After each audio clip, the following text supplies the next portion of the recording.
पित्रे ब्रह्मोपदेष्ट्रे मे गुरवे दैवताय च प्राप्याय प्रापकायास्तु नमः श्रीनिधये नमः।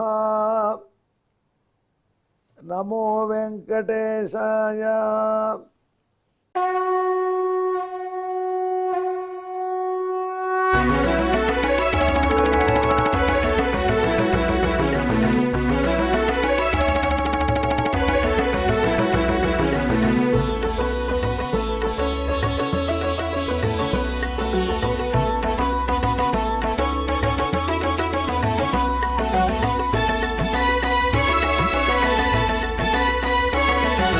सहस्रनामं सहस्रनामं श्रीवेंकटेश सहस्रनामं सहस्रनामं सहस्रनामं श्रीवेंकटेश सहस्रनामं।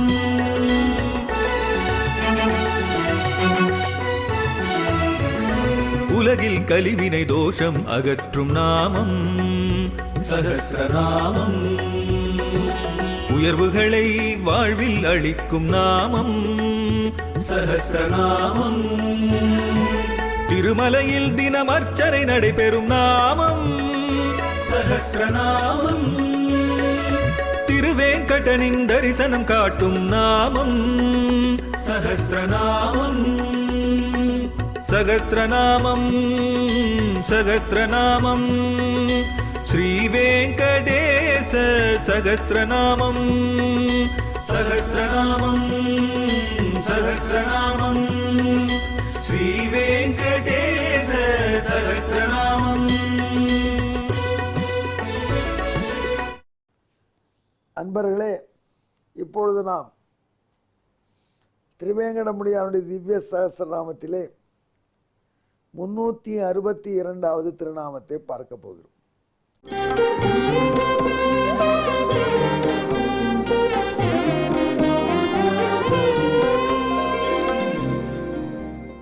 சத்யபாமா கிருஷ்ணன் கல்யாணம் துவாரகையில் அமக்களமாக நடக்கிறது. சத்ராஜித்துக்கிட்ட பகவான் அவன் சீதனமாக கொடுக்க வந்த செமந்தகமணியை வேண்டான்னு மறுத்துட்டான். இதை எடுத்துக்கணும் மாப்பிள்ள அப்படின்னு சொன்னான் சத்ராஜித். நாகம் தொதியே ஸ்வசுரா, மாமனாரே ஆரியா பூஜிக்க தகுந்தவரே, நான் உம்முடைய செமந்தகமணியில் ஈடுபாடு அற்றவன், எனக்கு கவலையே இல்லை. அது கொடுக்கக்கூடிய ஹிரண்யம் தங்கம், அதை பற்றி எனக்கு கவலை இல்லை. சத்தியமாக சொல்கிறேன், நீங்கள்லாம் நினைக்கிறீர்கள் இது வேணும் அது வேணும். எனக்கு அந்த தங்கமும் வேண்டாம், அந்த செமந்தகமணியும் வேண்டாம். அந்த செமந்தகமணியை விட தங்கத்தை விட உயர்ந்த சத்யபாமா போரும் சுவாமி அப்படின்னு கிருஷ்ணன் டிக்ளேர் பண்ணால் சபை மொழி அதிர்ந்து போயிடுச்சு. யாராவது ஒரு நாளைக்கு 8 பாரம் தங்கம் தரக்கூடிய ஒரு ரத்னத்தை வேண்டா அப்படின்னு சொல்லுவானா? அது சரி, கப்பட நாடகமாக இருக்கலாம். எப்படியும் ஒரே பொண்ணு தான், நான் கொஞ்ச நாள் போனப்புறம் கிடைக்க போகிறது, இப்போயும் அவசரப்படுவானேன்னு சொல்லியிருக்கலான்னு நினைப்பா. ஆனால் பகவான் கூட வார்த்தை சொல்லிட்டான், என்னை சத்யாஜானி என்று கூப்பிட்டால் அதுவே போதும். சத்யபாமாவின் கணவன் சொன்னால் போதும்.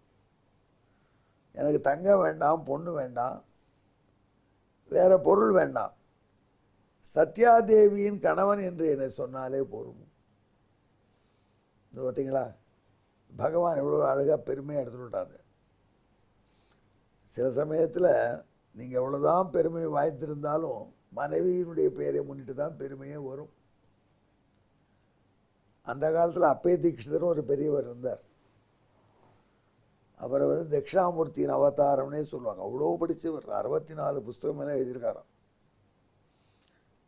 அவர் என்ன பண்ணினார், ஊரில் ரொம்ப பிரசித்தம். அவர் ஊரில் அடையவனத்தில் ரொம்ப பெருமை கட்டிக்கார். தீட்சிதர் வரார்னா எல்லாரும் கையது கொண்டு மெய்யது பொத்தி தூரக்க உபயோகிட்டா போவாங்க. அப்போ தீட்சிதர்னா சும்மாவா?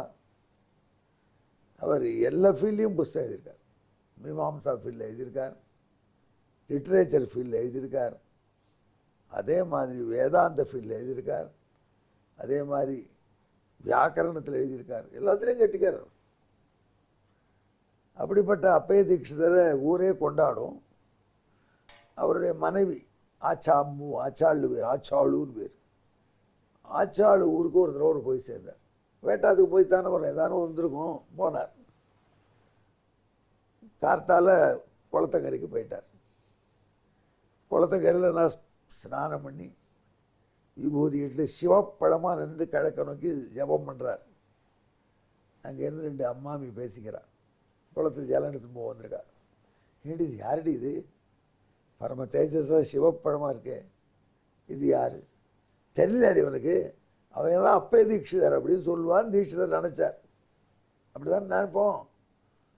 ஆனால் அந்த கழிஞ்சு சொல்கிறது தெரியாதா, இது ஆச்சாளு ஆம்படியாண்டி, நம்ம ஆச்சாளு ஹஸ்பண்டு அப்படின்னு. நம்ம ஆச்சாளு கணவன். பார்த்தா தீட்சிதருக்கு எல்லாம் விட்டு போயிடுச்சு.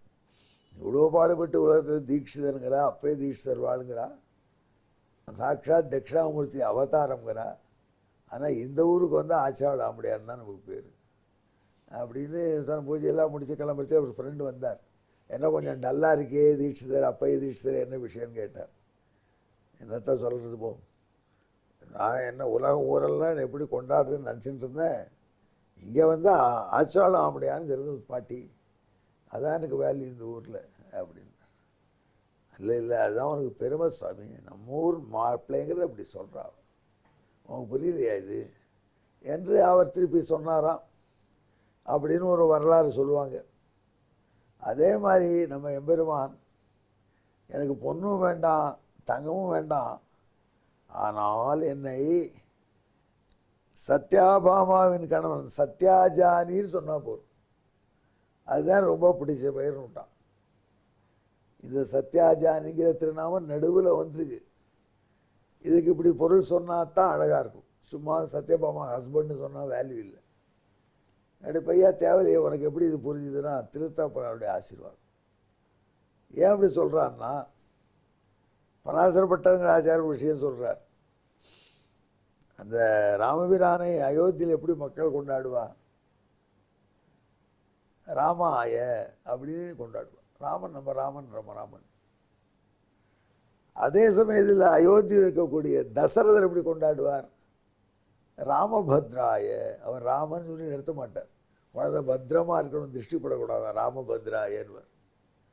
உலகத்திலே சின்ன பேரை வச்சு நீண்ட பேரால் கூப்பிட்டால் அவர் ஒருத்தர் தான்.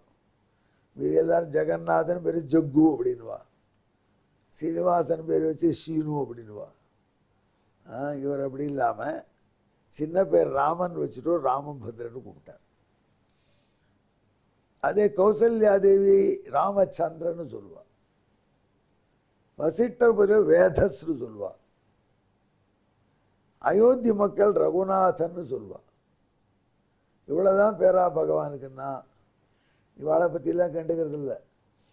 ஒரு நாள் ராஜசபையில் ஒரு 10 பேர் வந்து அங்கேருந்து ராமனை சேவிக்க, யாருப்பா இவாளான்னு கேட்டா, எல்லாம் வந்து மிथिलेருந்து வந்திருக்காப்பா, சீதை ஊரில் இருந்துன்னா. உடனே சத்ருகுனா இவள் நல்லா ஊரை சுற்றி காண்பி ஏற்பாடு பண்ணுட்டார். அங்கெல்லாம் போனால் இவள் கம்பீரமாக போகிறா, எல்லாரும் கை குவிச்சு வரவேற்கிறா. யாரையா இது? சீதாதேவி ராணியினுடைய ஊர், ராணியினுடைய ஊர் அப்படின்னு சொன்னாலாம். அவள்லாம் சொன்னான், என்ன இருந்தாலும் நம்ம ராணி சீதையினுடைய ஹஸ்பண்டு தேவையில்லை தாண்டி, நம்ம நல்லா ஏற்பாடு பண்ணியிருக்கான்னு பேசிட்டு போகிறா. அது பெரிய பாராட்டான்னு நினச்சா ராமபிரான். அதில் சீதாயா பத்தின்னு சொன்னால் ரொம்ப பிடிக்கும் ராமபிரான். அதே மாதிரி கிருஷ்ணாவதாரத்தில் சத்யாஜானின்னா பகவான் ரொம்ப பிடிக்கும். நம்மளுக்கு அப்படி தானே, நம்ம மனைவி விட்டு சொன்னால் சந்தோஷமாக இருக்கும். எங்கே சார் சந்தோஷம், வருத்தமாக இருக்குன்னு நான் பழைக்க தெரியாத மனுஷன். மனைவியின் பேரில் அடைக்கல வாங்கிட்டா சௌக்கியம் அம்பே இல்லை.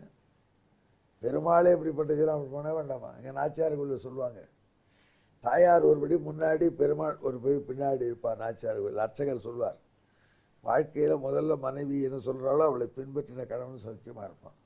அதை பெருமாளே காண்பிக்கிறார் பாருங்கள், நீங்கள் அப்படியே பின்பற்றுங்கள்னு சொல்லுவாள். முன்னாடி இருக்க ஹஸ்பண்டு போய்டுவோம், பின்னாடி ஒரு மனைவி 50 ரூபா எடுத்து வச்சுருப்பா, யாருக்கு ஒரு போடுறதுக்கு. அதை உள்ளே போட்டு பையில் 500 ரூபாய்க்கு போட்டுருவோம். ஏன்னா கணவன் சொல்கிற மனைவி சொல்கிறபடி கேட்கணும்னு சொல்லியிருக்காரு அர்ச்சகர். 50 ரூபா நோட்டு 500 ரூபா ஆகிடும். அந்த மாதிரி பகவான்கிட்ட சத்யா ஜானின்னு சொன்னால் அவ்வளோ குஷியாக. அதே இந்த திருநாமம் சொல்கிறது. யாரோட சத்யா ஜானி என்று சத்யாதேவியை முடிச்சுட்டு வராளோ அவங்கள்ட்ட குற்றம் குறையே பகவானை பார்க்க மாட்டான், காப்பாற்றுவோம். நாமளும் அப்படித்தான் போகணும். இதுதான் பராசரப்பட்ட போன்ற ஆச்சாரிகளே சொல்லி கொடுத்துருக்காங்க. நான் தாயார் சந்திக்கு போயிட்டு பெருமாள் சந்திக்கு போகணும். இந்த தாயாரின் கணவன் என்று பெருமாளுக்கு ஏற்றவும் புரிந்து கொள்ள வேண்டும். ஸ்ரீயப்பதி என்று தான் அவனுக்கு திருநாமம். ஆகையினால அதையெல்லாம் மனசில் வச்சுட்டு சத்யா ஜானி என்கிற திருநாமத்தை நாரதர் சொல்கிறாங்க. இதுவரை நாம் சொன்ன இந்த விளக்க உரைக்கு பின்னணியான ஸ்லோக வாய்ப்பாடு.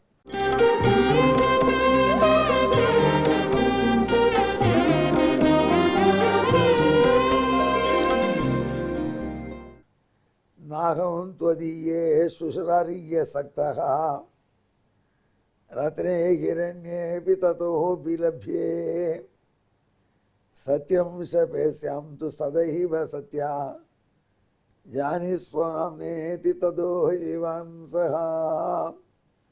இது அடிப்படையில் சத்யா ஜானி என்கிற திருநாமம் பிறக்கிறது.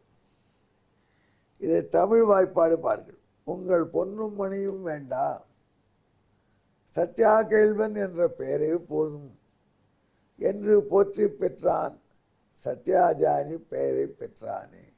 எங்கே கலந்து ஜெபியுங்கள். சத்யா ஜானகே நமஹா. வீட்டில் இல்லறத்தில் நல்ல அமைதியோடையும் இன்பத்தோடையும் வாழ்வதற்கு இந்த திருநாமத்தினாலே சத்யாபாமாதேவி அனுகிரகம் பண்ணுவாள். எங்கே சத்யாஜானி என்று இந்த திருநாமத்தை சொல்லி திருவேங்கடமுடியானை தியானம் பண்ணுங்கள். நமோ வெங்கடேசாயா. நன்றி, வணக்கம்.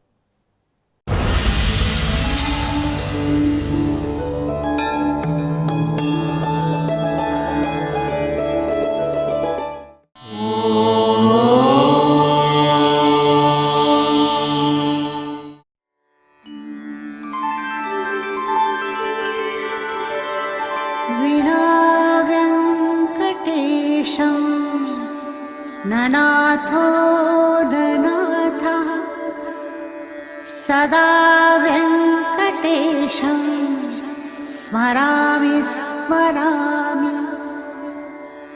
हरे वेङ्कटेश प्रसीद प्रसीद. प्रियं वेङ्कटेश प्रयच्छ प्रयच्छ.